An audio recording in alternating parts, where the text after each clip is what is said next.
En las calles empedradas de la Ciudad de México, existe una leyenda oscura y escalofriante que ha cautivado a generaciones enteras. Es la historia de la tamalera asesina, una mujer aparentemente ordinaria que se convirtió en el epicentro de uno de los crímenes más macabros de nuestra historia culinaria. Sus tamales, famosos en todo el vecindario, escondían un secreto espeluznante que desafía la imaginación y pone a prueba los límites de la realidad. Sumérgete en el misterio y descubre cómo una simple olla de tamales se convirtió en el epicentro de una pesadilla que aún perdura en la memoria colectiva. Prepárate para sumergirte en la leyenda de la tamalera asesina, donde el sabor y el terror se entrelazan de manera perturbadora. Los tamales se han convertido en un elemento vital de la cocina mexicana, y al hablar de ellos se evoca directamente a este fascinante país latinoamericano. Sin embargo, hay una oscura sombra que se cierne sobre este plato tradicional. La leyenda de la tamalera asesina, una de las historias más espeluznantes de la Ciudad de México. La leyenda cuenta la historia de María Trinidad, una mujer que se ganaba la vida vendiendo tamales en la colonia de Portales, en la capital mexicana, durante el año 1971. Era el sustento principal de su familia, ya que su esposo, Pablo Díaz, apenas aportaba al hogar a pesar de ser peluquero. Sin embargo, la vida de María estaba lejos de ser idílica. Pablo pasaba sus días maltratando a su familia y entregándose a la bebida. Incluso tenía un historial delictivo por robo. Un día, María decidió que ya era suficiente y tomó una drástica decisión para poner fin a su sufrimiento. Lo que hace esta historia tan aterradora y cautivadora no es el asesinato en sí, ya que los casos de violencia doméstica son lamentablemente comunes. Lo impactante radica en la forma en que se desenvolvió todo el evento. Después de golpear brutalmente a su esposa e hijastro, María Trinidad sorprendió a su esposo con un fuerte golpe. En medio de una oleada de ira, agarró un bate de béisbol y dejó inconsciente a su pareja. Pero su sed de venganza no se detuvo ahí.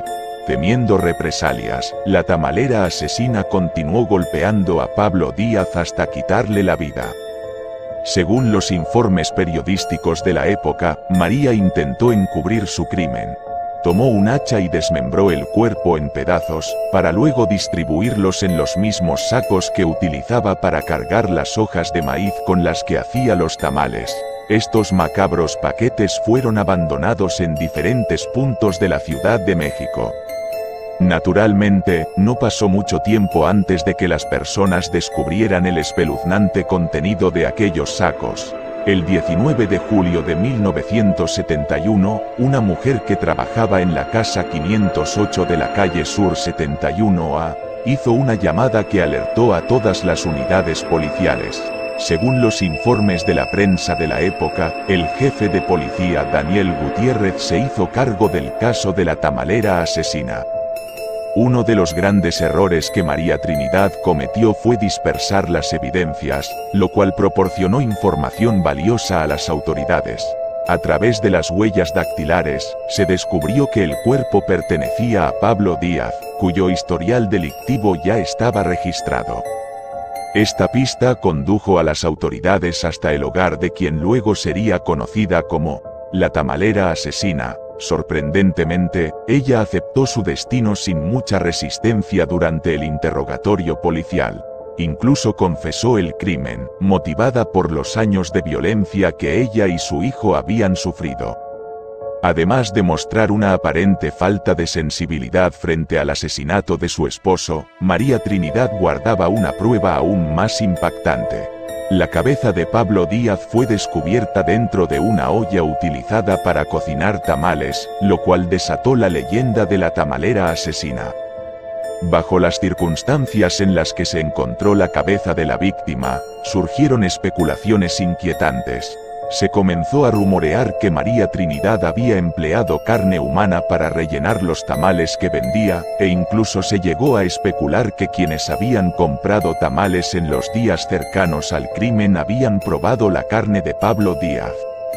Numerosos artículos periodísticos contribuyeron a difundir esta leyenda, aumentando el impacto del crimen. Así comenzó a propagarse el nombre de la tamalera asesina y la fama de sus tamales de carne humana. Con el tiempo, se confirmó que la cabeza del esposo se encontraba en una olla con agua fría para evitar su descomposición. Sin embargo, para ese momento, María Trinidad ya era conocida como la tamalera asesina o la tamalera de Portales. Fue acusada de homicidio y violación a la Ley General sobre Inhumaciones y Profanación de Cadáveres, recibiendo una condena de 40 años de prisión, pero salió en libertad tras cumplir 20 años por buen comportamiento. La historia de la tamalera asesina nos ha transportado a través de los recovecos más oscuros de la Ciudad de México, revelando los secretos y el suspenso detrás de cada hoja de maíz. Esta inquietante leyenda es solo un vistazo al lado más sombrío de la gastronomía mexicana, donde la tradición culinaria se entrelaza con el misterio y la intriga.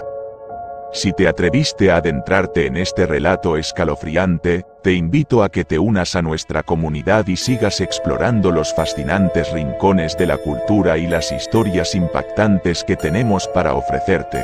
Suscríbete a nuestro canal y no olvides darle like para recibir más contenido intrigante como este. Te esperamos en el próximo capítulo de nuestras historias macabras y cautivadoras.